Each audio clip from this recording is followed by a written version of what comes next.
నమస్తే మాస్టర్స్. మనము ప్రతి మంగళవారం కూడా ద వాయిస్ ఆఫ్ బాబాజీ అనే బుక్ గురించి మనం తెలుసుకుంటున్నాం కదా. మహోదర్ బాబాజీ స్వయంగా నీలకంఠ గారికి, రామయ్య గారికి అందించినటువంటి అద్భుతమైన జ్ఞానం ఇది. ఈ అద్భుతమైన జ్ఞానాన్ని మనందరికీ కూడా చాలా ఈజీగా అర్థమయ్యే విధంగా వివరిస్తున్నారు senior pyramid master Suresh master. So Suresh మాస్టర్కి హృదయపూర్వకంగా కృతజ్ఞతలు తెలియజేసుకుంటున్నాను, ఇంతటి అద్భుతమైన జ్ఞానాన్ని మా అందరికీ వివరిస్తున్నందుకు. సో మాస్టర్స్, లాస్ట్ క్లాస్లో సురేష్ మాస్టర్ మనకేం చెప్పారంటే లాస్ట్ బుక్ అయినటువంటి డెత్ ఆఫ్ డెత్ గురించి చెప్పారు. సో ఆ బుక్ గురించి చెప్తూ సురేష్ మాస్టర్ మనకేం చెప్పారంటే, మహోదర్ బాబాజీ, లహరి మహాశయ, శ్రీ యుక్తేశ్వర్ గురువు గారు, యోగానంద పరమహంస మాస్టరు అసలు వీళ్ళు ఎలా కలుసుకున్నారు, వీళ్ళ ప్రణాళిక ప్రకారం అసలు వీళ్ళ ప్రణాళిక ఏంటి, వీళ్ళు ఎలా ఆ ప్రణాళికల్ని వాళ్ళు ఫుల్ఫిల్ చేశారు, ఇవంతా కూడా చెప్పారు. అలాగే యోగానంద మాస్టర్ బాడీ వెకేట్ చేసిన తర్వాత అదే సంవత్సరంలో మనకి నీలకంఠ గారు మహోదర్ బాబాజీ కలుసుకుంటారనమాట. ఆయన ఎలా కలుసుకున్నారు, ఏ మాట్లాడినారు, అవంతా కూడా మనకి సురేష్ మాస్టర్ చెప్పారు. తర్వాత డెత్ ఆఫ్ డెత్ గురించి చెప్పారు. సో ఈ అధ్యాయం గురించి చెప్తున్నప్పుడు మనకేం చెప్పారంటే, సుషుప్తి అవస్థ అలాగే సమాధి స్థితి, ఈ రెండిటి మధ్య ఒక డిఫరెన్స్ గురించి చెప్పారు. చాలా అద్భుతంగా చెప్పారు. సో సుషుప్త అవస్థలో ఉన్నప్పుడు అది మనకి టెంపరరీ బ్లిస్ అన్నమాట. ఒక్కసారి ఆ స్థితి నుంచి బయటికి రాగానే మళ్ళీ మనకి అదే దుఃఖము, అదే బాధ, అవే భయాలతో ఉంటాయన్నమాట. సో కాబట్టి ఇది టెంపరరీ బ్లిస్ అని. కానీ సమాధి స్థితి, ఎప్పుడైతే మనం ఆ సమాధి స్థితికి వెళ్తామో అది పర్మనెంట్ బ్లిస్ అన్నమాట. ఆ స్థితిలో ఉన్నప్పుడు ఏంటంటే మనం ఇంకా జాగృత అవస్థ స్థితిలో ఉన్నా కూడా మనకి ఆ బాధ, భయము ఇటువంటివి ఏవి కూడా మనకు ఉండవు అనమాట. సో మనము ఆ పరమానంద స్థితిలో శాశ్వతంగా ఉంటామన్నమాట. సో ఆ డిఫరెన్స్ అనేది మనకి చెప్పారు. అలాగే మనకి ఇంకా ఏం చెప్పారంటే మాయ గురించి చెప్పారు. మాయ అనేది 3 స్టేజెస్లో ఉంటుంది అని మహోదర్ బాబాజీ చెప్పారు. మొదటి స్టేజ్లో ఉన్న వాళ్ళందరూ ఎలా ఉంటారంటే, బయటే శాశ్వత ఆనందం అనేది మనం చూస్తున్న బయటే ఉంది అని బాగా నమ్ముతారనమాట. వాళ్ళు ఏదైతే వింటారో, ఏదైతే తెలుసుకుంటారో అదే సత్య జ్ఞానము, అదే జ్ఞానము అని బలంగా నమ్ముతూ ఉంటారనమాట. వీళ్ళకి బుద్ధి వికసించిన తర్వాత కొన్ని ఇయర్స్, కొన్ని జన్మల తర్వాత వీళ్ళు తెలుసుకుంటారనమాట. శాశ్వత ఆనందం అనేది బయట ఎక్కడా లేదు, ఇది శాశ్వతమైన ఆనందం కాదు, ఇదంతా కూడా మాయ అని వీళ్ళు తెలుసుకుంటారనమాట. తెలుసుకొని అన్వేషణ చేస్తారనమాట. అసలైన శాశ్వత ఆనందం ఎక్కడుంది, ఆ సత్యజ్ఞానం ఎక్కడుంది అని అన్వేషణ అనేది స్టార్ట్ చేస్తారు. దానికి తగ్గట్టు సాధన చేస్తూ ఉంటారనమాట. ఇలాగే ధ్యాన సాధన చేస్తూ ఉంటారు. వీళ్ళే ఈ సాధన చేస్తూ తర్వాత వీళ్ళు థర్డ్ స్టేజ్‌లోకి వెళ్తారనమాట. ఇందులో ఏంటంటే వీళ్ళు తెలుసుకుంటారు, శాశ్వత ఆనందం అనేది ఎక్కడో లేదు, నాలోనే ఉంది అనేది తెలుసుకుంటారు. అంతేకాకుండా శాశ్వతమైన ఏదైతే సత్య జ్ఞానము అది కూడా బయట ఎక్కడో లేదు, అది కూడా నాలోనే ఉంది అనే విషయం వీళ్ళు ధ్యానం ద్వారా వాళ్ళ అంతరంలోకి వెళ్ళి ఈ విషయాల్ని వాళ్ళు తెలుసుకుంటారు. ఒక్కసారి వీళ్ళు ఇది తెలుసుకున్న తర్వాత ఏంటంటే, ఇంకా వీళ్ళు ఈ మాయకి వీళ్ళు దూరంగా ఉంటారు. ఈ మాయ వీళ్ళని అంటుకోదు.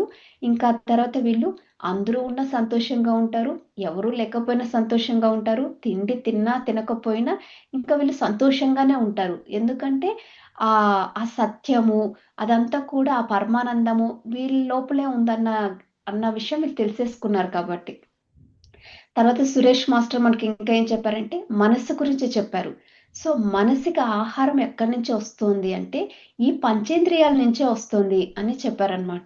అలాగే మనం తీసుకున్నటువంటి ఆహారము అది శక్తిగా మారి మనసుకి ఎలా అందుతోంది, దాని ద్వారా మన ఆలోచనలు, మన ప్రవర్తన ఎలా ఉంటోంది అనేది కూడా సురేష్ మాస్టర్ చాలా అద్భుతంగా వివరించారు లాస్ట్ క్లాస్‌లో. తర్వాత మనకి ఇంకా ఏం చెప్పారంటే, మన మైండ్, హ్యూమన్ మైండ్ ఏంటంటే ఇది ఇండివిడ్యువల్ మైండ్ అన్నమాట. ఇది చంచలమైనది, స్థిరంగా ఉండదు. అలాగే యూనివర్స్‌లో కూడా ఒక మైండ్ ఉంది. అదేంటంటే కాస్మిక్ మైండ్. ఇదేంటంటే ఏకత్వంలో ఉంటుందనమాట. సో, ఈ రెండిటి మధ్య ఒక డిఫరెన్స్ కూడా చెప్పారు. అలాగే ఈ ఇండివిడ్యువల్ మైండ్ కాస్మిక్ మైండ్‌గా మారినప్పుడు ఎలా ఉంటాం మనము అనేది కూడా మనకి చెప్పారు కదా! సో, మాస్టర్స్ మనం ఇంకా తెలుసుకుందాము. సో, మహోదర్ బాబాజీ ఈ బుక్‌లో ఇంకా ఏం చెప్పారు అనేది సురేష్ మాస్టర్స్ ద్వారా. నమస్తే సురేష్ మాస్టర్. నమస్తే మేడం. గ్రూప్ సభ్యులకందరికీ ధన్యవాదాలు. మరి ఇంకొక మంగళవారం వచ్చింది మనకి. రోజులు చాలా ఫాస్ట్‌గా జరుగుతున్నాయి. ఎంత ఫాస్ట్‌గా రోజులు జరుగుతున్నాయో అంత ఎక్కువగా సామూహిక ధ్యానాలు జరుగుతున్నాయి భూమి మీద. అఖండ ధ్యానాలు, సెలబ్రేషన్స్ ఇవన్నీ కూడా పెరుగుతున్నాయి. సో అదే రకంగా ఈరోజు మనము ఇంకొక కొంచెం ముందుకెళ్తే రమణ మహర్షి గురించి చెప్పారు. రమణ మహర్షి ఈ ప్రపంచానికి ఇచ్చిన ఏకైక సందేశం ఏంటంటే నీవెవరో తెలుసుకో అని. సో ఎప్పుడైతే ఒక సాధకుడు తానెవరో అని తెలుసుకుంటాడో, సో తెలుసుకోవాలి అంటే కంపల్సరీగా అతను ధ్యానం చేయాల్సిందే, తర్వాత మౌనంలో ఉండాల్సిందే. సో దీన్ని మనము గత 2 ఎపిసోడ్ల ముందు మనం అనుకున్నాం. సో అదేంటంటే 2M = 3P. ఇది ఫార్ములా. 2 Mలు = 3 Pలు. ఏంటి అంటే మెడిటేషన్ అండ్ మౌనము. ఇవి రెండు Mలు అయితే 3 Pలు ఏంటంటే పవర్ అండ్ ప్రాస్పరిటీ.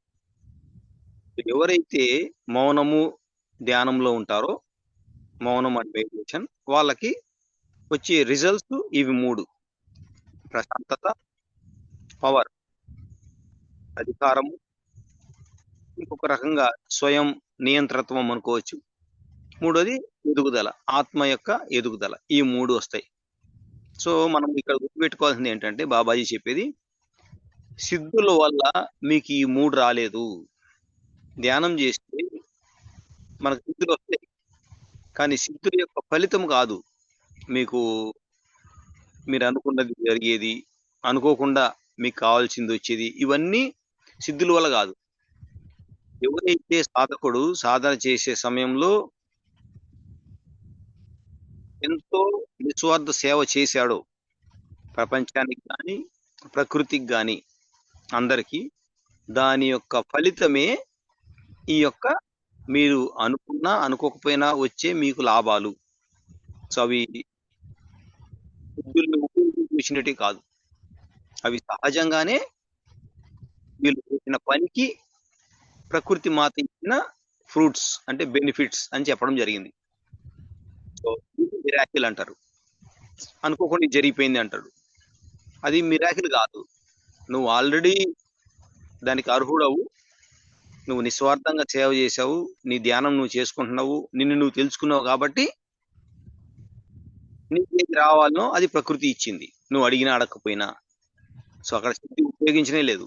సో సిద్ధులు ఉన్నాయి, నీకు వచ్చాయి, కానీ నువ్వు ఉపయోగించలేదు. ఉపయోగించకపోయినా నువ్వు చేసిన మంచి పనుల యొక్క ఫలితము ఆ రూపంగా సాక్షాత్కరిస్తుంది. అది మిరాకిల్ జరిగింది నా లైఫ్లో అనుకుంటాం, అది మిరాకిలే, కానీ సహజం. అది ఎలాగైతే మొక్క పెట్టి నీళ్లు పోస్తే పండిస్తుందో, కర్మలు చేసి తర్వాత ఆ కర్మ ఫలితాన్ని అనుభవించాల్సిందే. ఇక్కడ మనసు గురించి చెప్పడం జరుగుతుంది బాబాజీ. ఏమిటంటే మనిషి జీవితంలో మనసు అనే గార్డెన్, అంటే అది జీవితమేమో అలా తీసుకుంటే, ఆత్మ జీవితం అనుకుంటే, మనసు ఏంటంటే గార్డెన్, అంటే ఒక క్షేత్రము.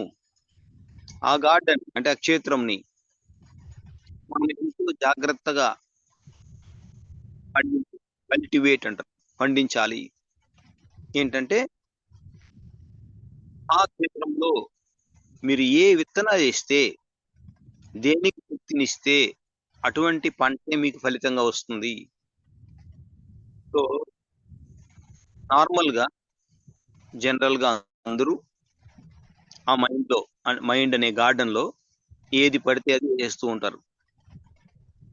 ఇక్కడ వేసేది విత్తనం అంటే మైండ్ వేసేది ఆలోచన కాబట్టి అవర్ థాట్స్, మన ఆలోచనలు ఏవైతే ఉన్నాయో అది డిస్క్రిమినేట్ చేయకుండా, అంటే మంచి చెడేదని డిస్క్రిమినేట్ అంటే వేరు చేయకుండా ఏది దొరికితే అంటే ఏ ఆలోచన వస్తే దాన్ని ఇంప్లిమెంట్ చేయాలి, ఏ కోరిక వస్తే దాన్ని ఇంప్లిమెంట్ చేయాలి.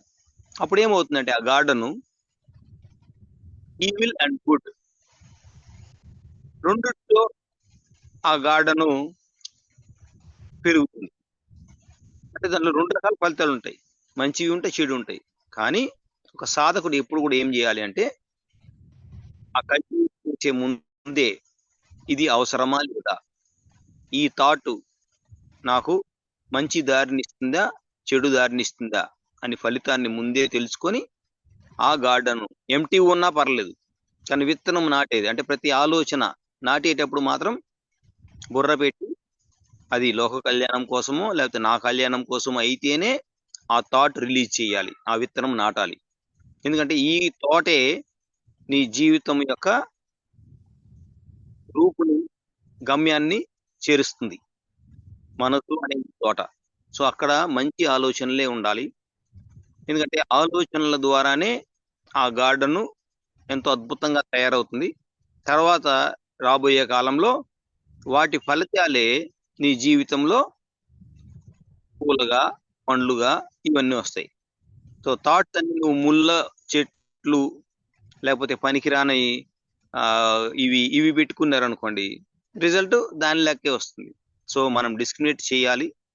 సో ఇది ఎప్పుడు సాధ్యమవుతుంది అని రమణ మహర్షి చెప్తారంటే, ఎవరైనా సరే వాళ్ళను వాళ్ళు తెలుసుకున్నప్పుడు వాళ్ళు ఏంటో వాళ్ళకి తెలుస్తుంది కాబట్టి అప్పుడు సరి అయిన ఆలోచన మాత్రమే ఆ గార్డెన్ లో నాటుతారు, సరికాని ఆలోచనలు ఆ గార్డెన్ లో నాటరు. సో దీనికి ఒక ఎగ్జాంపుల్ చెప్పారు. జనరల్ గా చాలా మంది అలవాట్ల చేత క్రియేటివ్‌గా అవుతారు, పడతారు అలవాట్ల ద్వారా. కానీ గొప్ప వాళ్ళు ఎవరైతే ఉన్నారో వాళ్ళు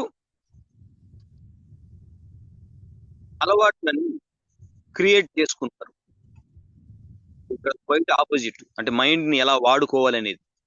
మైండ్ చెప్పినట్టు అన్ని ఆలోచనలు పెట్టుకొని అటు ఇటు ఇటు అన్ని చేస్తే మనము ఆ యొక్క మైండ్ చేతిలో అంటే మైండ్ క్రియేటర్ అవుతుంది, మనం దాని యొక్క స్లేవ్ అవుతాం. కానీ ఎవరైతే మహానుభావులు అనుకుంటున్నామో వాళ్ళు అలా చేయరు.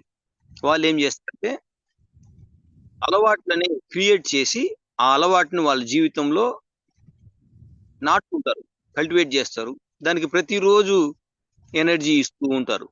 ఏమవుతుంది, అది ఒక మంచి యాపిల్ తోటలాగా లేకపోతే రోజా పువ్వుల తోటలాగా ఇంకా సుగంధ సుపరిమళాలతో అవుతాయి. అప్పుడు వాళ్ళు గ్రేట్ అవుతారు. సో ఇక్కడ సాధకుడు ఏం చేయాలి అంటే ఆ శూన్య స్థితిలో ఉన్నప్పుడే ఆ మైండ్ అనే గార్డెన్ ని కల్టివేట్ చేసుకునేటప్పుడే కొంచెం లేట్ అయినా పర్లేదు కానీ సరి అయిన విత్తనాలే నాటుకోవాలి. సో అప్పుడు అది చేస్తూ చేస్తూ పోతే ఆ నీళ్లు నింపుతూ పోతే ఎండ పడుతూ పడుతూ వస్తే ఆటోమేటిక్ గా అది పంట చేతికి వచ్చినప్పుడు అద్భుతంగా తయారవుతుంది. సో దీనికి ఏం చెప్పారంటే ఇంకొకటి, ఫస్ట్ మైండ్ లో అలవాటు ఎలా వస్తుందంటే చాలా చిన్నదిగా ఉంటుంది అది, దానికి ఎక్కువ స్పేస్ తీసుకోదు అలవాటు అనేది. ఫస్ట్ ఇది ఇది ఏముందిలే, ఇదేమి నన్ను కంట్రోల్ చేయలేదులే అనుకొని మనిషి దాని వల్ల పడతాడు. అంటే మైండ్ 1 ఎకరం అనుకుంటే 1 సెంటే తీసుకుంటుంది ఫస్ట్. కానీ తనకు తెలియకుండానే రోజు దానికి అలవాటు అయిపోయినప్పుడు క్రమక్రమంగా ఆ 1 సెంటులో పెరిగిన ఆ కలుపు మొక్కలు ఎకరం మొత్తము పాకేస్తాయి. అప్పుడు మొత్తం మైండ్ మన జీవితాన్ని కంట్రోల్ చేస్తుంది. సో ఇది బాగా అర్థం చేసుకొని మనం కోరికలు ఏదైతే కోరుతున్నామో అవి ఎటువంటి పంటను ఇస్తాయో దాన్ని మాత్రమే కోరాలి. బ్లాంక్ గా పెట్టుకుంటే ఏం ప్రాబ్లం లేదు. కానీ నాటేటప్పుడు మాత్రం జాగ్రత్తగా అటువంటి వాటిని పెట్టుకోవాలి. సో అటువంటి వాటిని పెట్టుకుంటే ఫలితం అదే అద్భుతంగా వస్తుంది కాబట్టి ఆ ఫలితం మళ్ళీ మనం అందరికి పంచుతాం కాబట్టి ఆటోమేటిక్ గా అక్కడ కూడా మళ్ళీ అదే విత్తనాలు నాటబడతాయి. సో ఇది ఇంకొకటి, బాబాజీ రిలీజియన్ గురించి చెప్తూ, ఏదైతే బాబాజీ రిలీజియన్ అనుకుంటున్నారో అది అందరినీ, అంటే భూమి మీద ఉండే అందరినీ ఒకటేలాగా చూసే, అంటే యూనిటీ, డైవర్సిటీ ఉంది కానీ ఆ డైవర్సిటీలో యూనిటీని తీసుకొచ్చే రకంగా రిలీజియన్ ని యొక్క ఏది పాయింట్స్ ఉంటాయి కదా, ఆ పాయింట్స్ ఇవ్వడం జరిగింది బాబాజీ. అదేంటంటే 6 పాయింట్స్ ఇచ్చారు బాబాజీ యొక్క రిలీజియన్ ఎలా ఉంటుంది అంటే. ఫస్ట్ వచ్చి భగవంతుణ్ణి తల్లిని ఒకటేలా చూడమన్నారు. అంటే motherhood and the creator God, వీళ్ళిద్దరు ఈక్వల్ అన్నారు. ఫస్ట్ పాయింట్ ఇది. ఎవరు గుర్తుపెట్టుకున్నా మదర్హుడ్ అనేది ఈక్వల్ టు గాడ్, ఇద్దరికి ఏం తేడా లేదు. మనిషి కాదు, కుక్క అయినా సరే ఆ తల్లి కుక్క పిల్లల్ని ఎంతో ప్రేమగా చూసుకుంటది. కోడి అయినా సరే కోడి పెట్ట తన చిన్న పిల్లల్ని ఎంతో బాగా ఇక్కడ మదర్హుడ్ అని చెప్పారు. So motherhood is equal to creator God. ఇది ఫస్ట్ పాయింట్, ప్రతి ఒక్కరు గుర్తుపెట్టుకోవాలి. సో ఆ మాతృతత్వానికి ఎక్కడ మీకు కనిపించినా అంత అద్భుతంగా మీరు స్వీకరించాలి ఆ మాతృతత్వాన్ని. సెకండ్ పాయింట్, ఎప్పుడైతే అది మీరు తెలుసుకుంటారో అప్పుడు సెకండ్ పాయింట్ అంటే ఆ మాతృతత్వం అనేది సృష్టికి మూలం కాబట్టి సకల చరాచర సృష్టికి ఆ మదర్హుడ్ అంటే మాతృతత్వమే మూలము. ఫస్ట్ ఏమో 2 ఒకటి అన్నారు, మదర్హుడ్ గాడు 2 ఒకటి అన్నారు. రెండో స్టెప్ వచ్చి ఆ తల్లి తత్వం ఏదైతుందో అది సకల సృష్టికి మూలము. మూడోది దాని తర్వాత ఏంటంటే ఎప్పుడు కూడా మాతృతత్వము ప్రేమనే పంచుతుంది. ఇప్పుడు సకల జీవరాశులకి ఆమె తల్లి అయినప్పుడు, ఆమె క్రియేటర్ అయినప్పుడు అందరూ సకల జీవరాశులు, చెట్లు, చేమలు మొత్తము కూడా పిల్లలైనప్పుడు అన్నిటి పట్ల ప్రేమనే చూపిస్తుంది. Only love, there is no hatred, ద్వేషం అనేది లేనే లేదు సృష్టిలో. సో ఇది గుర్తుపెట్టుకోవాలి, మూడో పాయింట్. సో బాబాజీ రిలీజియన్ లో ఇలాగ స్టెప్ బై స్టెప్ వస్తుంది. మూడో తర్వాత నాలుగోది వస్తుంది ఏంటంటే ఎవరైతే ప్రేమతత్వంలో ఉన్నారో వాళ్ళు చేసే పని సేవ, సర్వీస్. సో సర్వీస్ అంటే నిస్వార్థంగా చేసే కర్మలని సర్వీస్ అంటారు. ఏది ఆశించకుండా చేసేదాన్ని సర్వీస్ అంటారు. సో అది ప్రేమ ఉన్న వాళ్ళు సహజంగా నెక్స్ట్ స్టెప్ చేసేది. సో ఎప్పుడైతే ఆ సర్వీస్ చేస్తారో అప్పుడు వాళ్ళకి ఏం అనుభవంలోకి వస్తుందంటే డివోషన్, అంటే భక్తి. ఏంటి ఇక్కడ భక్తి అంటే మళ్ళీ మనకు ప్రతిసారి చెప్పిందే గుర్తుకొస్తుంది. స్వస్వరూపానుసంధానమే భక్తి రీతి విధేయతే. నువ్వు ఆ అన్నము లేకపోతే ఆ సర్వీసు వేరే వాడికి చేయట్లేదు, నీకే చేస్తున్నావు. నీ చైతన్యమే అక్కడ కూడా ఉంది. ఆ చైతన్యానికి దాహం వేసింది, నీ దగ్గర నీళ్లు ఉన్నాయి, నీళ్లు సృష్టికర్తదే, నువ్వు సృష్టికర్తవే. తర్వాత అక్కడ దాహం వేసిన ఆ జీవి, ఆ మనిషి కూడా సృష్టికర్తవే. నీ దగ్గర నీళ్లు ఉన్నాయి, అతనికి దాహం వేసింది, ఇప్పుడు ఏం చేయాలి? అక్కడ వస్తుంది భక్తి. ఏంటి? అతనికి దాహం వేస్తుందని నీకు తెలిసింది, వెంటనే నీకు ఇచ్చినావు. సో ఎవరికి సేవ చేస్తున్నావు? నీకే, స్వస్వరూపాను నీకే చేస్తున్నావు. వాళ్ళు తాగినారు కానీ నీకు అర్థమైంది అతను దాహం ఉంది లేకపోతే ఆకలి అయ్యింది అని. సో నువ్వు నీకు ఎలాగైతే దాహం వేస్తే తింటావో అలాగే ఎదుటి వాళ్ళకు కూడా ఇస్తున్నావు. ఇక్కడ ఆరో పాయింట్ ఏంటంటే ఎప్పుడైతే ఈ స్వస్వరూపానుసంధానం, ఈ భక్తి చూస్తుందో అప్పుడు final point unconditional cheerful self surrender అన్నారు. అంటే ఏమీ కండిషన్ లేదు అక్కడ. వాడు గొప్పవాడు, వాడు బీదవాడు, వాడు చదువుకున్నవాడు, లేకపోతే రేపు పొద్దుట వాడు నాకేమైనా సహాయం చేస్తాడు, అవసరమైనప్పుడు పనికొస్తాడు, ఏమి లేవు. అన్కండిషనల్ చీర్ఫుల్ అంటే నువ్వు అంటే సంతోషంగా, హ్యాపీగా, ఎంజాయ్మెంట్ గా, బాధపడుతూ కాదు. నేను నీళ్ళు ఇచ్చేస్తాను, రేపు నాకు నీళ్ళు రావు, నా పొలంలో నుంచి నేను వాడి ఎకరాకి నీళ్ళు ఇస్తున్నాను, రేపు నాకు నీళ్ళు రావేమో, నేను అన్నం పెట్టేస్తున్నాను, రేపు నాకు ఇది రాదేమో, ఇది కాదు. ఆనందంగా చీర్ఫుల్ గా ఇస్తున్నాడు. ఎందుకంటే తనకు తెలుసు తాను సృష్టికర్తలో భాగము, ప్రకృతిలో భాగము, అంత కెపాసిటీ నాలో ఉంది, నేను ఇస్తే నాకు వస్తుంది, ఎక్కడ తక్కువైనా అక్కడ ప్రకృతి భరిస్తుంది, అది ఫుల్ఫిల్ చేస్తుందనే కంప్లీట్ విశ్వాసంలో ఉన్నాడు. యూనివర్సల్ లా తెలిసినవాడు. So unconditional cheerful self surrender. నీకు నువ్వు సరెండర్ అయినావు, నీళ్ళు అతనికి ఇచ్చావు, కానీ సరెండర్ అయింది నీకు నువ్వు. సో ఇక్కడ రమణ మహర్షి చెప్పేది ఏంటంటే, బాబాజీ చెప్పేది, ఎవరైతే తనను తాను తెలుసుకుంటారో వాళ్ళు సకల బాధల నుండి, సకల భయాల నుండి, సకల ఆందోళనల నుండి బయటకు వస్తారు.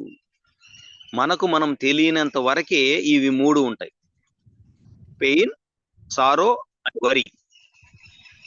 పెయిన్ అంటే బాధ, నొప్పి, సారో అంటే దుఃఖము, వరి అంటే ఆందోళన. ఏం జరుగుతుందో రేపు, నా పిల్లలు ఇంత అమాయకంగా ఉన్నారు, ఎలా బతుకుతారో ఈ ప్రపంచంలో, సందేహం అవసరమే లేదు. నో డౌట్, డౌట్ అనేది అవసరమే లేదు. మనకు మనం అర్థమైనప్పుడు, మనము ఎప్పుడైతే భగవత్ స్వరూపము, అనంతంగా వ్యాప్తమైన చైతన్యం అని అర్థం చేసుకుంటామో, ఆటోమేటిక్ గా మన పట్ల మనకి ఏముందో తెలిసిపోతుంది. అవి మూడు గుణాలు. ఒకటి సెల్ఫ్, అంటే సెల్ఫ్ సఫిషియన్స్, అంటే నాకేం కావాలో అది నాలో ఉంది. సెల్ఫ్ సఫిషియన్సీ అంటే నాకేం కావాలో అది నా దగ్గర ఉంది, ఎందుకంటే నేను స్వయంభూను కాబట్టి. ఈ జన్మకి నాకు ఏం కావాలో నా దగ్గర ఉంది కాబట్టి అది తెచ్చుకున్నాను. సో నేను ఎవరి మీద ఆధారపడాలని అవసరం లేదు, అది తెలుసుకున్నప్పుడు. రెండోది అది సెల్ఫ్, అంటే ఎవరి మీద అంటే, ఒకటి వచ్చి సెల్ఫ్ సఫిషియంట్, రెండోది సెల్ఫ్ డిపెండెంట్, ఎవరి మీద ఆధారపడకుండా జీవించడం. సో అలాగా, అంటే తానే తనకు అంటే డిస్ట్రక్షన్ లేదని, అంటే నాశనం లేదని తెలుసుకోవడం. నేను అనంతమైన వాడిని, నాకు నాశనం లేదని తెలుసుకోవడం. సో తనను తాను ఎప్పుడైతే అర్థం చేసుకుంటాడో, తన శాశ్వతమైందని, ఈ డౌట్ అనేది, ఫియర్ అనేది, ఇంకా ఇవన్నీ కూడా వెళ్ళిపోతాయి. సో రమణ మహర్షి అందరికి చెప్పింది ఒకటే సిద్ధాంతం: నువ్వు నిన్ను తెలుసుకున్నప్పుడు సంపూర్ణంగా నీకు ఏ ప్రాబ్లం ఉండదు, దేనికోసం నువ్వు ఆరాటపడవు, ఏది ఉంటే దాంట్లో హ్యాపీగా ముందుకెళ్తావు, నిన్ను నువ్వు తెలుసుకుంటావని.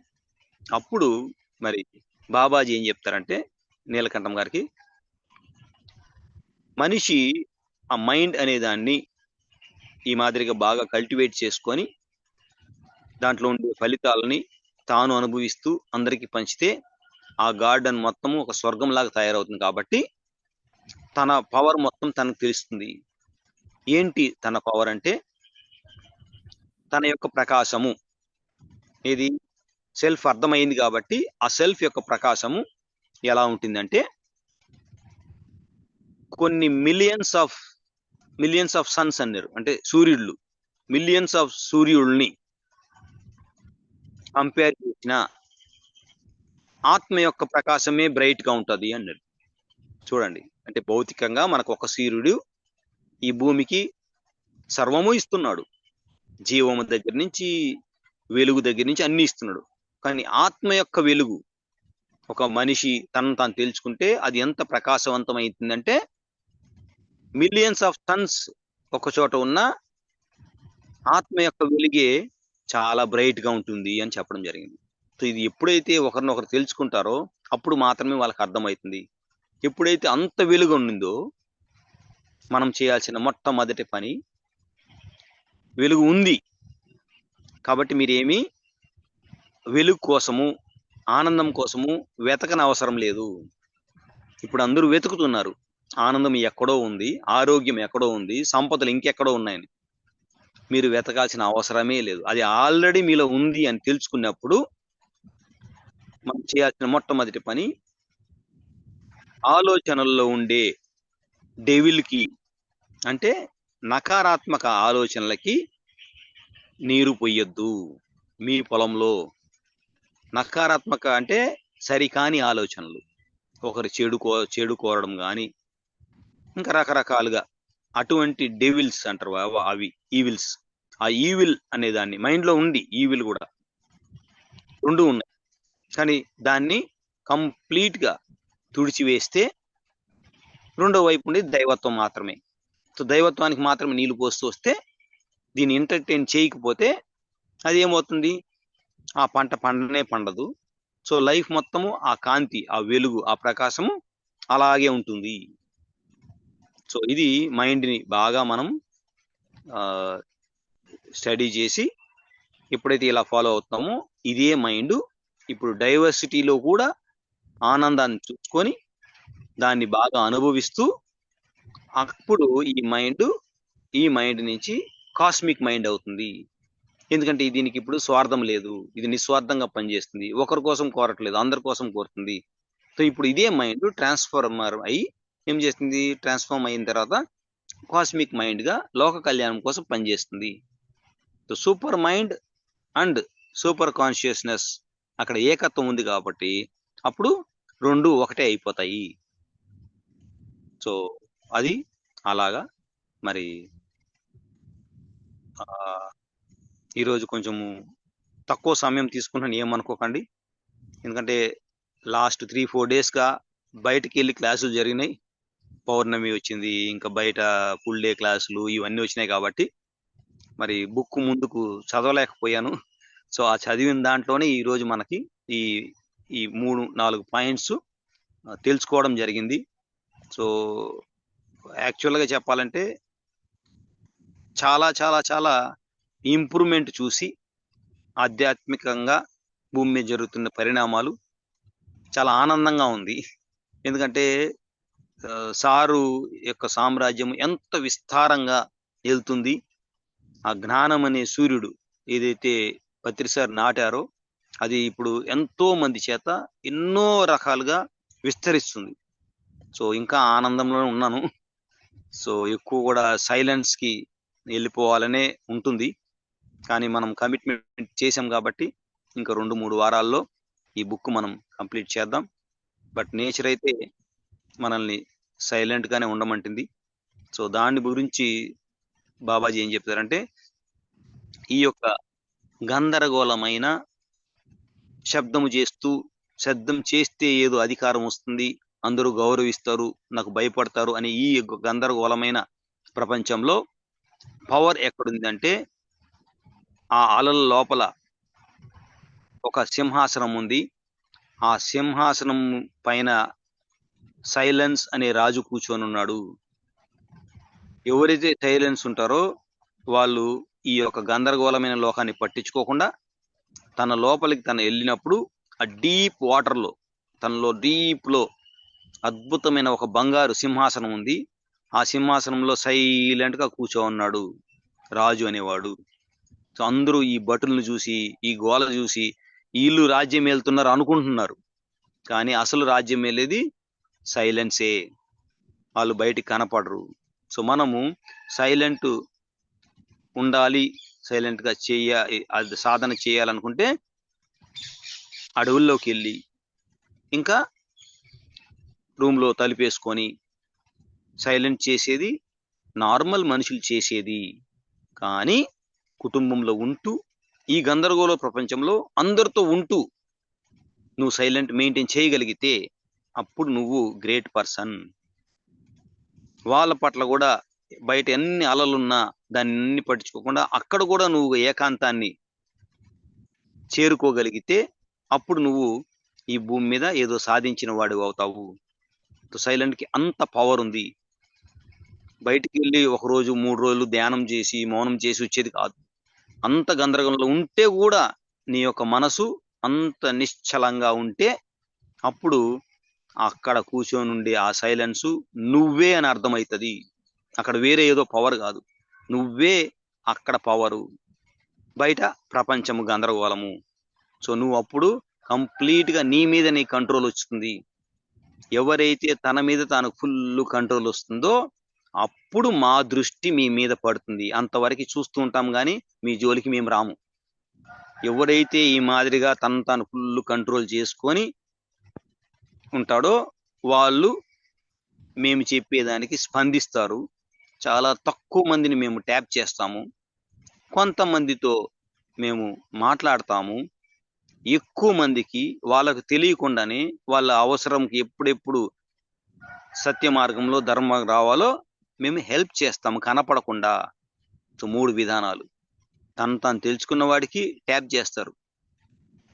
అంటే ఏదో ఒక రకంగా ఈ జ్ఞానాన్ని నువ్వు ఆల్రెడీ సైలెన్స్ లో ఉన్నావు కాబట్టి నీకు సైలెన్స్ యొక్క ఇంపార్టెన్స్ తెలుసు కాబట్టి ఆ సత్యాన్ని మాయ లేకుండా చెప్పగలవు నువ్వు అని వాళ్ళ చేత చెప్పిస్తారు. ఎందుకంటే ఆచరణలో పెట్టాడు కాబట్టి సైలెన్స్ ని. రెండోది దాన్ని ఇంకొక రకంగా కొంతమందితో ధ్యానంలో కానీ స్వప్నంలో కానీ సందేశాలు ఇచ్చి నెక్స్ట్ క్లాస్కి ఇది చెప్పు, నీకు కనిపించేవాడికి ఇది చెప్పు అంటారు. కానీ ఎక్కువ మందికి ఇంకా నమ్మకం లేదు కాబట్టి భగవంతుడు ఉన్నాడు ఏదో అని. కానీ సత్యం తెలుసుకోవాలని వాళ్ళకి గాఢమైన కోరిక ఉంది, సత్యం కావాలని. కానీ ఎవరి మీద నమ్మకం లేదు. ఎందుకంటే ప్రపంచాన్ని చూసి చూసి విసిగిపోయిండారు. ఎవరిని నమ్మితే ఏమవుతుందో, ఏ సొసైటీలో ఏం జరుగుతుందో అని మొత్తం అపనమ్మకం ఉంది కాబట్టి వాళ్ళ కోరిక ప్రకారమే వాళ్ళకి అదృశ్య రూపంలో కూర్చున్న వెంటనే 5 నిమిషాల్లో ధ్యానంలో లగ్నమయ్యే విధంగా ఆ యొక్క అట్మాస్ఫియర్ ని వాళ్ళు అడక్కపోయినా వీళ్ళు క్రియేట్ చేస్తారు. కాబట్టి ఆ యొక్క ఆత్మ యొక్క కోరిక మేరకి ఆ ఆత్మ శూన్య స్థితికి వెళ్ళిపోతుంది. ఇది తెలియకుండా జరుగుతుంది. సో మహావతార్ బాబాజీ అందరినీ ఒకే లెక్క చూస్తారు, కానీ స్పందించే విధానం వేరువేరుగా ఉంటుంది. అందరూ ఈ సత్యమంత్రం రావాలని ఆయన కోరిక. దానికి ఈ 3 విధాలుగా అందరికీ హెల్ప్ చేస్తారు. మరి మై డియర్ ఫ్రెండ్స్, ఇక్కడతో నేను విరమించుకుంటాను. మళ్ళీ మనము నెక్స్ట్ ట్యూస్డే కలుద్దాము. మరి థ్యాంక్ యూ మేడం. నేను మీ పర్మిషన్తో లీవ్ కావచ్చా అని అడుగుతున్నా.